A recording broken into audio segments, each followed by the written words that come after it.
Olá, louvado seja nosso Senhor Jesus Cristo, para sempre seja louvado.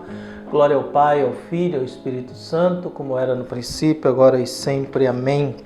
Queridos irmãos e irmãs, paroquianos da nossa paróquia, Nossa Senhora da Badia, Diocese de Cristalândia, aqui em Lagoa da Confusão, graça e paz, unidos na fé, nesse dia 25 de agosto de 2024, neste domingo, 21º domingo do tempo comum, abrimos o nosso coração para ouvir o Evangelho de João, capítulo 6, versículos de 60 a 69.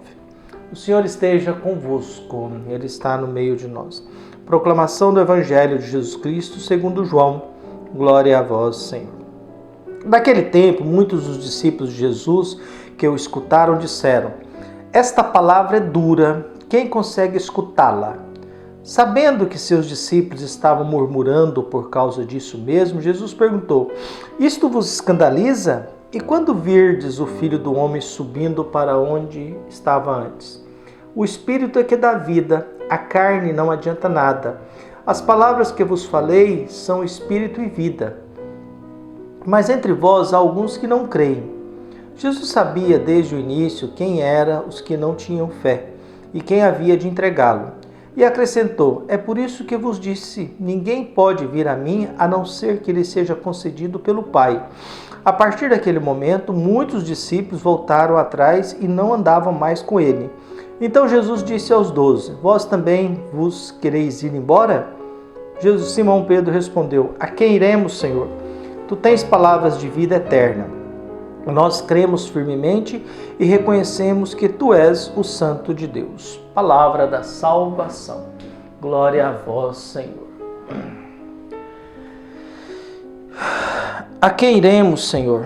Tu tens palavras de vida eterna. Nós cremos firmemente e reconhecemos que Tu és o Santo de Deus. O Evangelho que nos é apresentado neste domingo mostra um momento de decisão e de crise diante do seguimento de Jesus.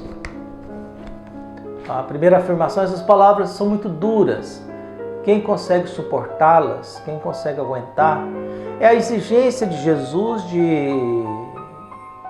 renuncie a si mesmo, toma a sua cruz e siga-me, se você quer me seguir. Mas seguir Jesus não é uma coisa fácil. Não é uma coisa de paz, não é uma coisa tranquila, não é uma coisa que tudo vai dar certo. Ao contrário, a luta pelo poder, a luta por privilégios, a luta por cargos, funções, isso sim, dá um certo entusiasmo para a gente ser chefe, autoridade, isso aí tudo bem. Mas a luta para servir, para cuidar, para zelar, ter a consciência de que a minha responsabilidade é cuidar da igreja, cuidar do povo de Deus, cuidar desse mundo religioso e partilhar a fé, e partilhar aquilo que a palavra de Deus nos ensina, isso é algo mais exigente. Por isso que Jesus diz, olha, vocês estão escandalizados com isso, e quando vocês verem coisas maiores? Jesus já está falando na lógica da ressurreição. E quando vocês se encontrarem com o ressuscitado? Vocês estão preocupados com o seguimento? Renuncie a si mesmo, tome a sua cruz e me siga. Abandone sua família e me siga. Vende tudo que tem e me siga. E quando vocês encontrarem e ver o Filho, eu voltando para onde eu vim? E no Evangelho de João, Jesus é alguém que sabe das coisas. É o Evangelho mais antigo, Jesus sabe das coisas. Jesus sabe quem está seguindo Ele não tem fé. Porque uma coisa, a gente viver no mundo religioso. Mas eu posso viver no mundo religioso sem fé, sem acreditar. Virar um servente do altar, um realizador de sacramento, um cara que ensina aquilo que não acredita, igual professor. O professor ensina coisa que não acredita. E tem coisa que não precisa nem acreditar, né? Ensinar matemática. Você precisa acreditar na matemática? O professor passa a vida ensinando matemática para aluno. Eles estão sempre na mesma idade. Estão sempre no mesmo lugar. Então nós temos no Evangelho isso. Então, diante do momento que Jesus percebe que aquilo que ele fala, e ele começa a ser mais exigente, cobrar mais, porque está na hora das pessoas se decidir se vão ou não vão, se aguentam ou não aguentam, se dão conta ou não dão conta, porque eu também tenho que saber disso. Por isso que seminário é um período longo de formação para a pessoa saber se você dá conta de ser padre, se dá conta de ser freira, você consegue isso?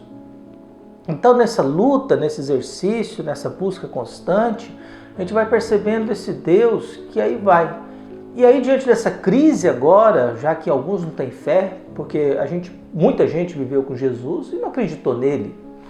Muita gente conheceu Jesus e não acreditou nele. Seus conterrâneos foram criados junto com ele e não acreditavam nele. Então, sem o dado da fé, a gente não dá conta.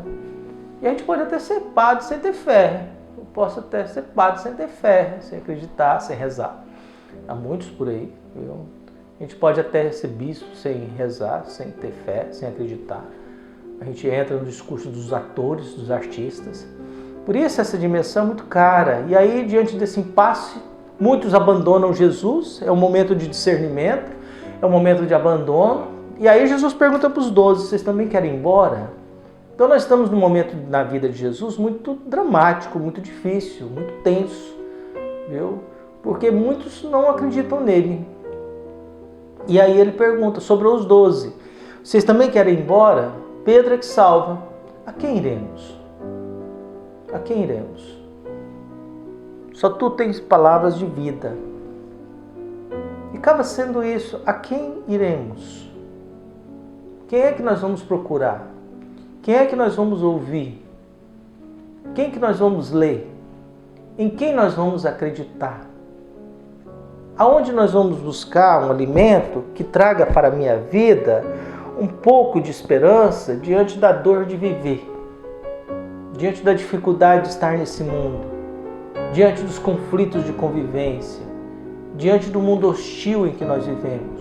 A quem iremos? Aonde vamos encontrar palavras de vida e não de morte? Porque de morte, toda vez que a gente abre os noticiários, nós temos palavras de morte. Nós temos palavras de morte. Mas Jesus nos dá a palavra de vida. E é a vida que nós buscamos. Por isso que a gente possa rezar, e nos momentos de crueldade da vida, de crise de fé, a gente possa pedir a Deus, não nos deixe não. Nós precisamos, não sabemos a quem procurar, e precisamos de vida e vida eterna. Que Deus abençoe e ilumine. Um abraço, até mais.